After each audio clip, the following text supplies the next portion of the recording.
Alright, so now we are on graphing using vertex form, part 1. This starts on page 159, and let's just start. Okay, so this is topic 5, graphing quadratic functions using vertex form.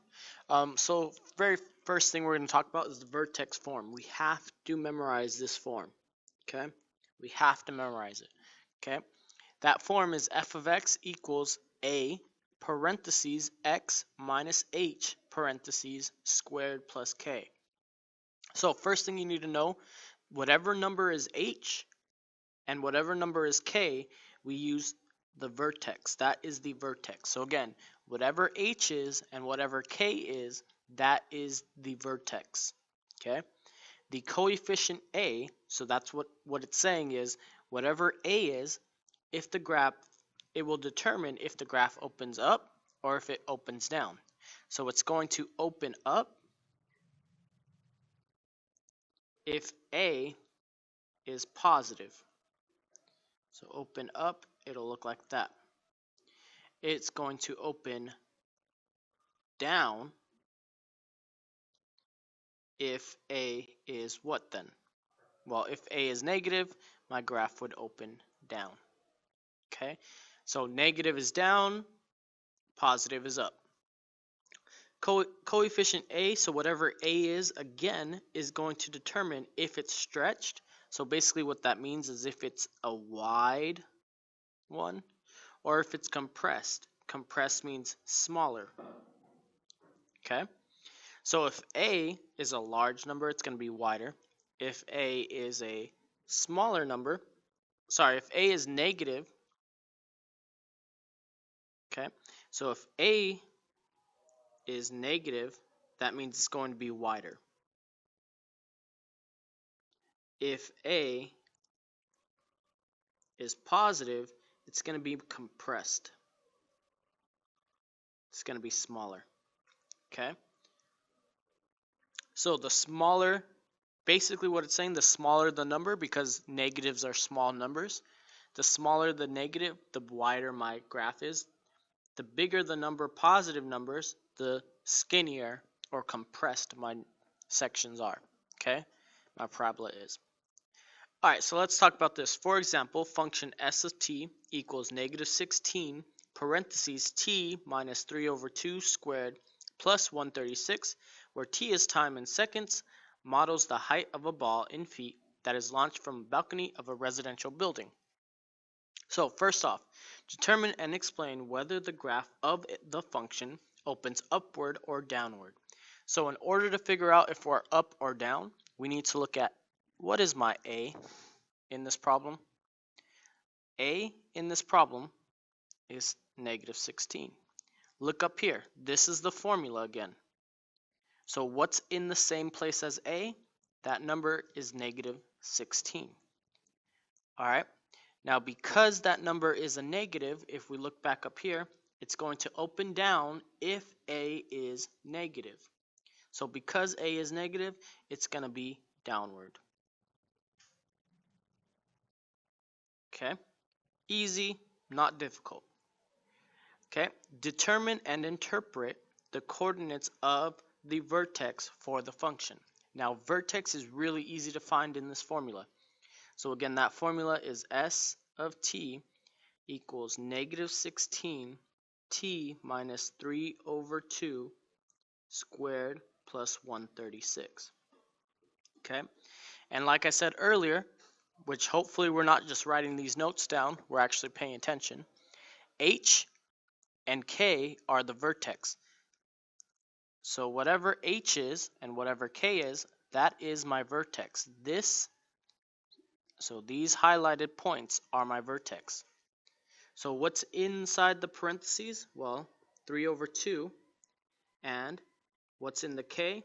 136. Okay?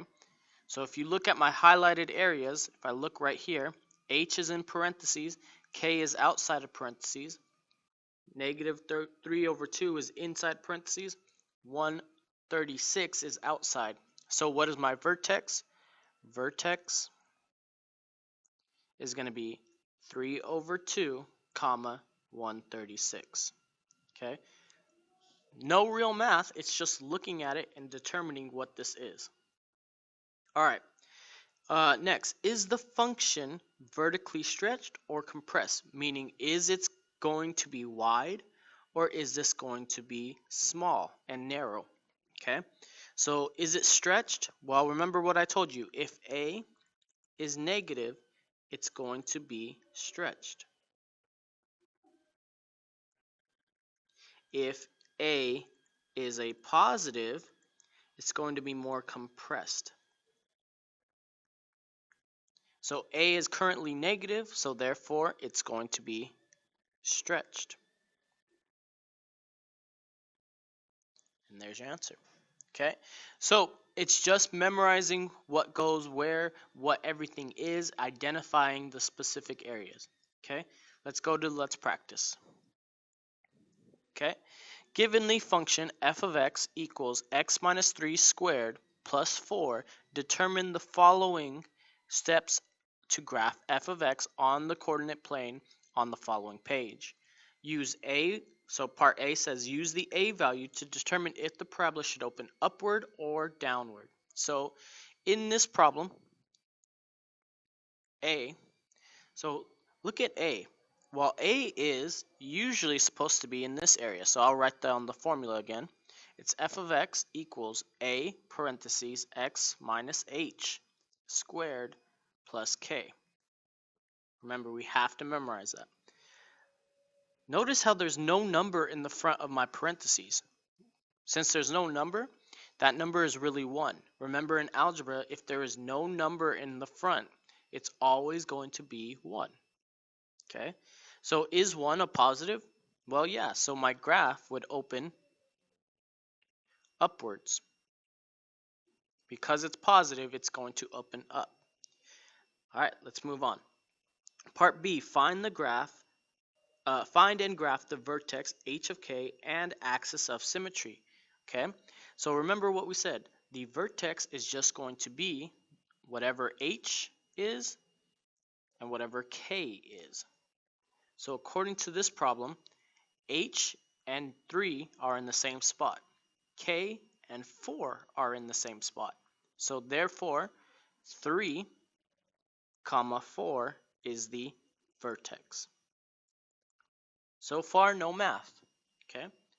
Axis of symmetry, remember, so it also wants to know what is the axis of symmetry. Sorry, I spelled that wrong. Let me rewrite that part. 2 M's. Okay. The axis of symmetry is whatever that 3 number, whatever the number in the first area is. So whatever this number is, that's going to be your axis of symmetry. It's always the x value. Okay. So that's 3. Easy. Let's move on. Find the y-intercept by substituting 0 for x and plot the y-intercept. If possible, use the axis of symmetry to plot a reflection point. So let me explain what this means. Okay, so you're going to take your x minus 3 squared, because that's the problem up here, plus 4. Okay, now what it wants you to do is you're going to substitute 0 for x. So I have 0 minus 3 squared plus 4. Okay, 0 minus 3 is just negative 3. So negative 3 squared, 3 times 3 is 9. 9 plus 4, well, that's 13. So your y-intercept is just going to be 0, 13. Remember, y-intercept is when x is 0 and y is a number. All we did was substitute 0 in for x. Okay, let's move on. Now it says find the x-intercepts or zeros by substituting 0 for f of x and solving for x using square roots. Plot the x-intercepts. So what that means is we're going to take x minus 3 squared plus 4 equals 0. This looks very familiar because this is actually completing the square. So we need to complete our square to find our x. So that means we need to get everything away from x because we're trying to solve for x. So the first thing I can get rid of is this 4. Well, I can subtract 4 from both sides because this is a positive. In order to get rid of it, I have to minus it. 0 minus 4 is negative 4. And then I'm going to drop everything else down. Okay. Now, what is the inverse of a 2? A radical 2. Well, sorry, a square. The opposite of a square is a radical. So now I'm left with, I can cross that out and I can cross that out. X minus 3 equals radical negative 4. Okay. Now remember the last lesson. Remember how I said, if inside your radical there is a negative, that means there are no solutions. If the number is positive, there is 2. And if the number is 0, there are 1 solution. Currently, this number is a negative. Therefore, because this number is a negative, there are no real roots. All right? Perfect. If any of that was confusing, please rewind, call me over, and I will help you. Okay? So, let's now, says it to graph. So, if I wanted to graph this, let's just go up by ones on everything. 1, 2, 3, 4, 5, 6, 7, 8, 9, and 10. Let's do the y's. 1, 2, 3, 4, 5, 6, 7, 8, 9, and 10. Okay? If I'm going too fast, pause it and rewind it. Now, I'm not going to do my negatives because I have no negative numbers. So what it wants me to do is it wants me to graph all the key points.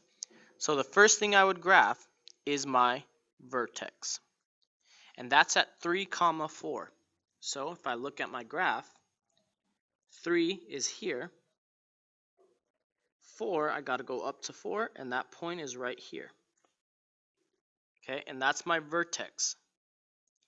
The next point we can do is my y-intercept. My y-intercept is 0, 13. So that number is going to be a little bit higher. So we'll say about like right here, 13. Okay.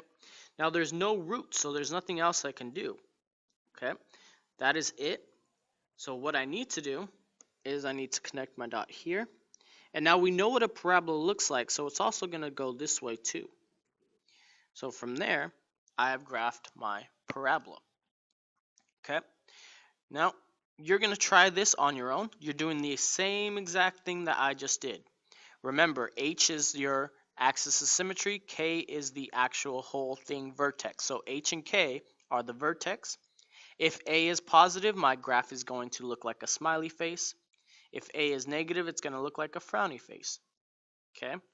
If I wanted to find my y-intercept, just plug in 0 for x. And if you want to find your x-intercept, just complete the square. Okay. Other than that, that's it for this video.